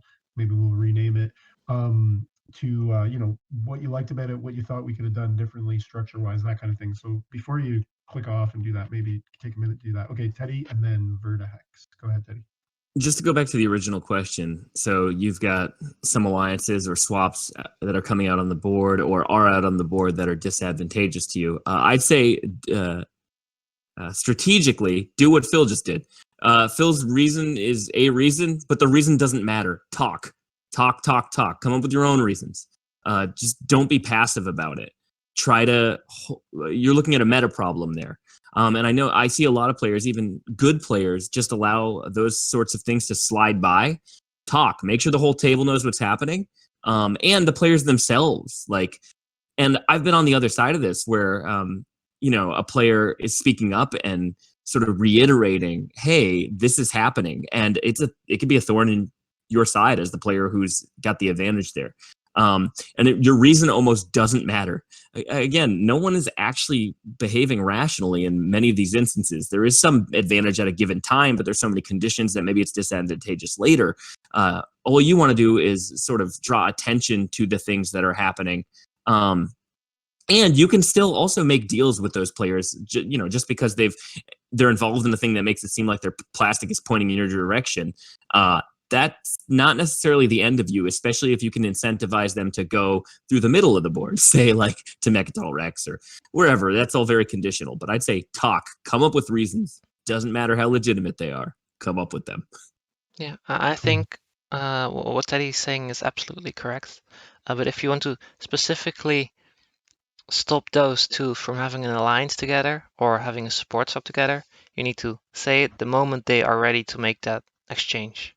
If you're doing it after, you can weaken them by doing what Phil said, but breaking up a support between two people is almost impossible when it's actually made. So exactly what Teddy said. Talk when the thing is happening. Yeah, and try to cost them more. Just try to cost them more. Talk about all the things that could go wrong too. Like, what is it actually going to cost them? You can drive up prices and make a swap less valuable. Just want to say that. Totally.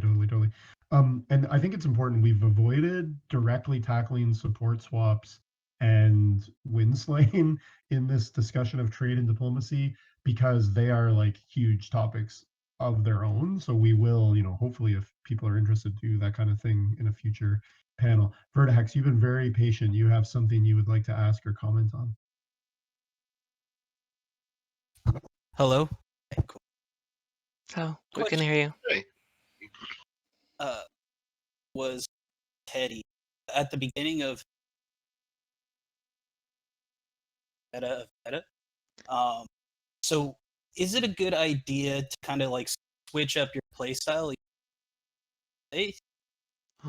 You're kind of cutting off for me. I don't know if that's for everyone. Yeah, Verda, if you're using push to talk, maybe switch or something. You're cutting in and out a little bit. I'll just type the question. That sounds great. Thanks.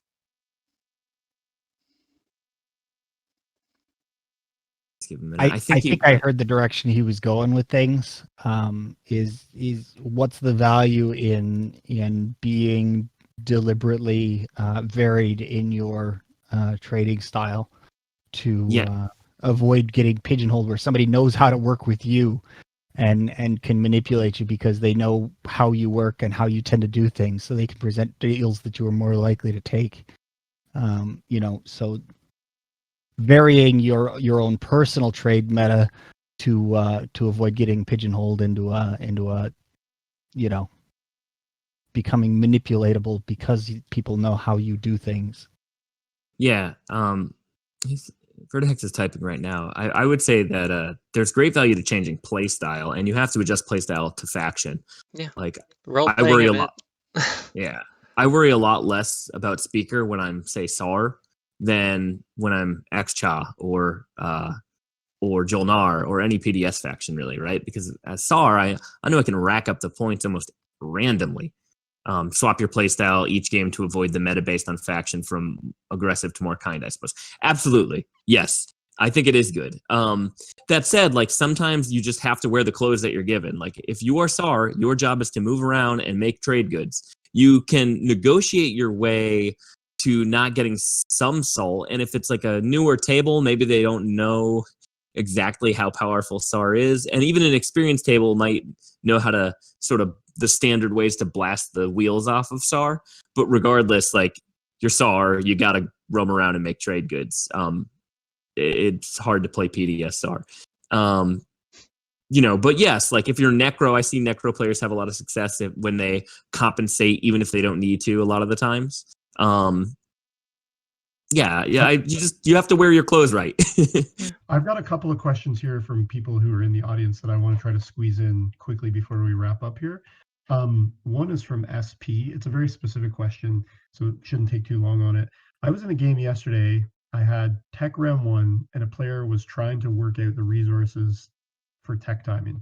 The easiest thing to do is play nice and get the timing right for everyone, i.e. build goodwill.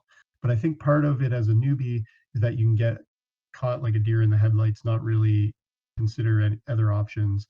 I honestly had no idea what to ask for value-wise. So the question was, what do you consider when another player asks about the timing of your strategy card? So I think this question could have a lot of answers, but we'll try to be succinct about it because we want to fit in a couple more here. So who wants to be succinct? Yeah, I can. Just I real- can go ahead. say, yeah. Yeah, go ahead, Beth. Sorry. Yeah, no, I can just start by saying that, of course, everything has a value, and you can determine a value, and those things change. But as I said earlier, you want to have a mini goal for yourself for each round, and if not popping tech or not popping a specific strategic card is going to be detrimental when it comes to you achieving that goal, you can pay a lot. You can pay up to 2-3 trade goods, or promise 2-3 trade goods, or some other favor in order to make that thing happen, so that you get your checkpoint. You mark your goal. Basically, popping tech specifically, I would say up to 2 trade goods. If it's extremely important for me to pop, I'm willing to pay. But apart from that, not more than 1 or 2 in general, I would say. And I think we should be. Sorry, go ahead, Teddy. I would just say have them name a price and then negotiate up. If you don't know the value of something, force them to start the conversation. They're asking you for the favor. Yeah, you can also just always ask for the same thing, but then in a later situation, I will pop this whenever it's good for you. If you pop something for me in the future, whenever it's good for me, right? Wissenlander, before I move on to like a very different last topic here, perhaps, do you have comments on this? Like, it's really getting back to the original start of the whole conversation, like feeling out the value of things from a newer player's perspective.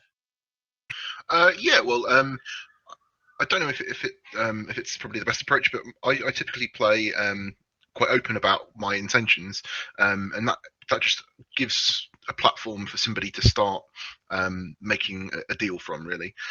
So if I intend to play something late, I'll tell them, and if that doesn't necessarily go into line with their views, then obviously that's something that's open for negotiation. But all of your decisions on these sort of things are open to change, and as long as you make that clear that, you know, when you say you're going to play this at a specific timing, as long as you've not made a deal, you know, you can still drop these little hints, perhaps that you can that everything is available for a price. But yeah, like I don't see I tend to personally shy away from being too coy on these sort of things. And yeah, I very much agree with what Lily said in terms of like, you know, just try and get something that's beneficial for you out of it, even if it's just a like for like situation. But I suppose back to your original question in terms of like determining the value for the timing, you can look back at potentially what you can, you know, you can ask them even what is it going to cost them if the timing's wrong, or you can try and work it out. You know, often in some cases it will be things like them not being able to take planets if it's tech and they're requiring gravity drive, or if you're planning on popping leadership late, then that will potentially mean them having to pass early. So you know, just ask them, just have the discourse, and you don't necessarily have to have it as an open discourse, but I generally try and favour honesty and kind of expect honesty in turn. And you know, whilst that might bite you on the women occasion, it tends to just lead to better relationships with the rest of the table throughout the game, and people just being more honest with you as well. Awesome. And I think it's really important to do what you're saying, especially when you're newer to a group or unclear of where things are at. But in general, like just what you said, Wissenlander, which is to say out loud like what your timing planning is, unless there's a reason you want to keep it secret because you have some kind of plan you need to keep hidden. Especially in the early rounds, you can be like, you know, I'm planning on holding warfare off. If anybody wants to pay for it earlier, they're going to need to let me know because you know this is my plan right now. Stuff like that, right? So, or I'm planning on installing a leadership, even if it's a mid to later round, but it's going to take a fair bit of value to convince me otherwise. You know, again, you don't want to make that announcement if you have reasons for keeping it quiet, but often you can get competitive driving people bidding up and trying to, you can get more out of a transaction if you open up the discourse earlier. We're going to go to closing comments. I'll just, you know, read or paraphrase a couple of questions that maybe people might want to handle a little bit in their closing comments. And it's something we haven't touched on as much, which are questions from Jedi or Jadim Jedi about some of the strategies for getting heat off of you or redirecting heat onto another faction instead. And then Zippo, who's also in the audience, asked a similar related question: what to do if you feel uncomfortable due to threats, heat, conversation at the table. So, you know, whatever your closing comments, we'll just go around in the same order we started in, so that each person has a chance to speak. Whatever you want to say is fine, but if you want to address the heat, aggression side of things, then feel free to do that too. Sorry, go ahead, Wissenlander. Well, I suppose with regards to heat, I'll kind of just bring it back to the point that I just made. You know, talk to people. If they're probably putting heat, if you're getting heat because you're in the lead, you know, try and make it clear to them the reasons why you're in the lead, especially if it's reasons that, say for instance, you say, oh well, I've scored my secrets early. You know, these are things that, you know, you guys are also going to get the opportunity to have to do. I generally try and favour honesty, like I said, and just try and direct their attention, not necessarily misdirect their attention, but certainly steer their attention towards various aspects of your game that could be perceived as weaknesses if you're in a position of strength, and vice versa if you're in a position of weakness. But yeah, I think that there's this particular topic, as I led off with, is one that's particularly challenging to new players, and I really hope that some of the things that we've discussed here have been useful to them. You guys are always very free to PM me if you've got any more questions on this, and I can bring it up to the rest of the more experienced, perhaps, members of the panel and of the community. But yeah, that's pretty much all I wanted to say, I think. Cool. All right, that's awesome. Wissenlander, before you go, Lily, I just want to thank Wissenlander. I'm going to thank you each as we go here for participating today. It should really be celebrated that you are, you know, been here a couple months, have taught more, learned to play games in the past couple months than like all the rest of the academy combined in 2021, and have just really revitalized the learn to play community. and that's amazing. And congratulations on being made a moderator in the community yesterday as recognition of the great big role that you're playing. So thanks so much for being part of this, Wissenlander. Thanks a lot, guys. I mean, I've said this before, one of the massive reasons that I was happy to sort of take up this role is that the community was so welcoming to me when I first joined that I just felt the need to give back. And so I suppose to any of the newer players out there, if you're looking at potentially becoming more involved in the community, just reach out to people. And yeah. Cool. All right, Lily, go ahead and take away your closing comments addressing heat or whatever you want. Yeah. So Wissenlander was correct in talking about honesty, but I also want to tell you guys that you should never give information for free when it's not necessary. Like when people ask you, when are you gonna pop tech? Maybe you don't even know, or you do know. But by giving that information to people, you are maybe already giving to them what they want without them paying you for it. So what I normally do is I just tell them I don't know, because most of the times I actually don't know. And then I'll tell them, but I can give you the right timing for a trade good. And this is most of the time this works better than saying the timing you're gonna do, and then having a chance that they already want that specific timing for that strategy card. This is also the case for when you are planning to attack people. Just make sure it's your turn when you're gonna tell them that you're gonna do stuff like that, and make sure they don't have time to react before you can do anything. Information is really a valuable resource in this game as well. Awesome. Thanks so much, Lily. And thanks to Lily for recording this today, despite some challenges, with getting stuff set up. So we really appreciate that you're doing that. And we should note that we're going to be eventually converting this recording into YouTube video and MP3 that'll be available for people who didn't catch all of it or want to share it with other people, and we'll spread the word. So thanks so much for the recording and participating, Lily. All right, thanks. Okay, BehZaD, your closing comments about heat or anything else? Yeah, I think we covered quite a lot of ground here in this discussion, and I really enjoyed it myself too. I should say, when it comes to the heat and discussions around heat, I think it's important that you bring things up and talk about it on the whole table scale and try to bring everything and involve everyone in the discussion. And again, like revealing information is an important thing that you should try to avoid. But at the same time, you can be friendly and you can give away information to other people and try to work with people.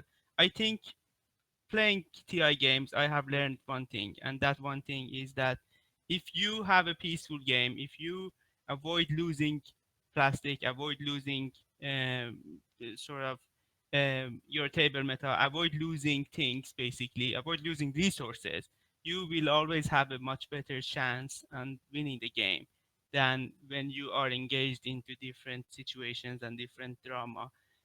So I think one way to de-escalate the hits is always trying to, sometimes you just need to let go of some properties and get the lower end of things, but as long as it's going to help you proceed to the game and keep your chances alive, I think that's a fine thing to do. So yeah, I guess that's pretty much it. I don't have really much much more to say about this. No, BehZaD, I think it's really important the way you've said, because it just emphasized for me how much we each need to play to our own play style. And as much as everybody's learning and listening and participating in this ongoing conversation today and after games and with people we chat with, you can pick up tricks and ideas from other people, but ultimately you need to lean into like who you are as a person and a player. And if you're like, the kind of player you just described as that, which is obviously you, willing to concede things and work it out, I think that's, obviously a play style that's really comfortable. As some people have a naturally more aggressive play style that they want to lean into, and I think that's okay too. And if you're really competitive and interested in being like a really great player, then you need to be adaptable and adapt all these different play styles in Of different course, yeah, situations. of course, yeah. But don't forget who you are, right? Sorry, go ahead, BehZaD. Yeah, no, I think so too. And I guess we brought it up also in the middle of the discussion about how you basically adopt the ways that that faction is designed. If you are going to play an aggressive faction, you have to play it aggressively. If you are going to play a defensive faction, you have got to be playing it defensively. So yeah, I think that also is completely important when it comes to deciding how you play and how you decide your actions. Yes. I want to thank you, BehZaD, and by way of thanking you in a very specific way, I think it's an example for everybody. BehZaD and I have spent a lot of time the past few months just chatting about strategy vis-a-vis the tournament, the Space Cats Peace Turtles tournament map, and that's been really pleasurable for me. And but I think it's an example Yeah. for everybody that one of the great ways to develop your ideas and enjoyment of the game is, and the relationships you have with people that you meet, is to have these chats and these, like, and very concrete around this map has just provoked a lot of great discussion that we've had. But I think it's a great example, not just between you and me, but of the way that we build community and learn about the game. Yeah, it's certainly a big part of my life, at least, to be involved in this community. So I really enjoy things. Thanks for participating today, BehZaD. Okay, Teddy, how would you like to wrap things up for you?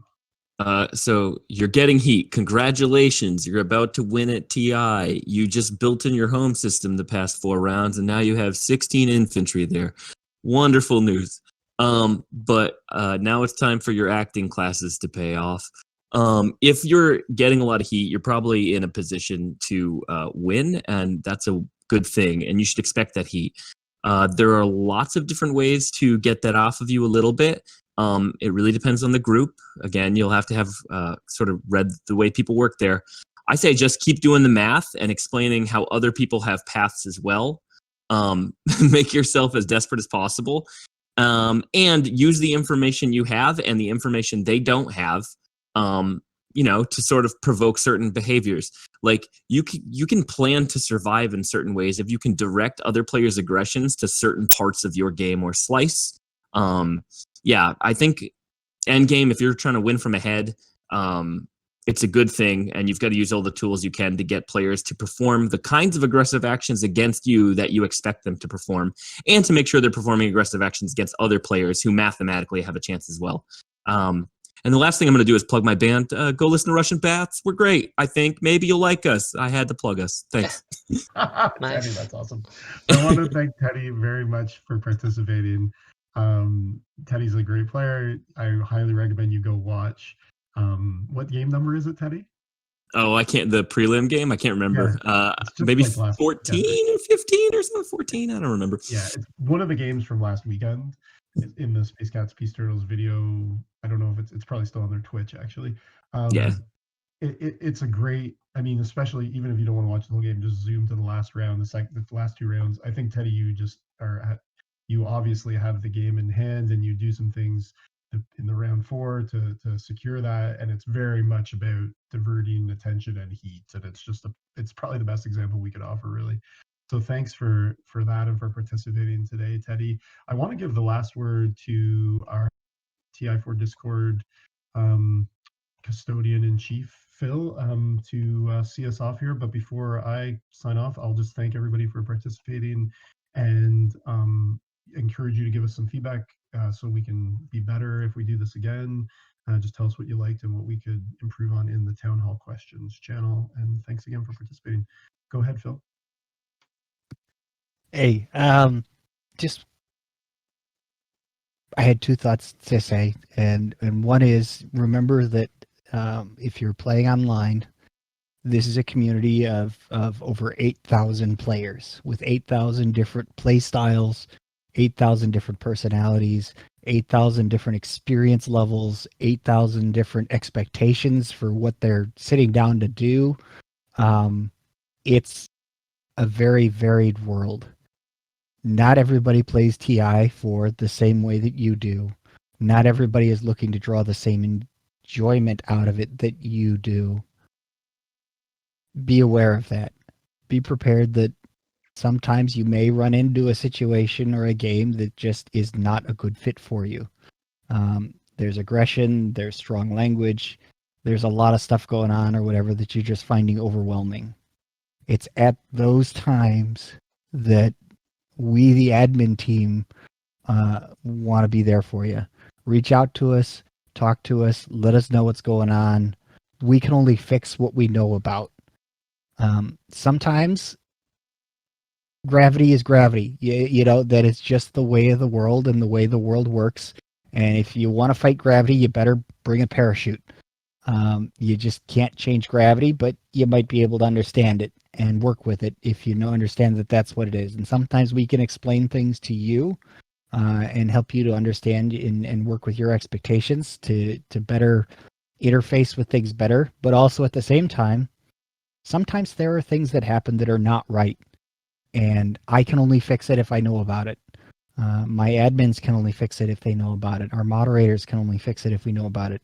If you show up to a game and there's a problem, let us know so that we can work on it. I want this place as a community to be safe for everybody to come play TI4.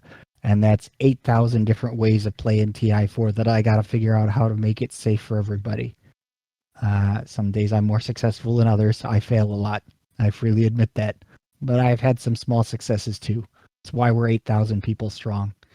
And enjoy it. Enjoy playing TI4. Enjoy playing TI4 here. Enjoy playing TI4 on your tabletops, with your family, with your friends, with people you've never met before. But love the game and enjoy your games. And start from there. And if you're winning every game, eventually you don't care how you're doing. Eventually you actually do kind of get good at it. Contrary to what Space Cats Peace Turtles like to tell me. They always ask me if I even play this game. I do. Oh, and you're great fun. Yeah, it's amazing to play with Phil. Definitely give it a try. Thanks so much, Phil. And thanks everybody.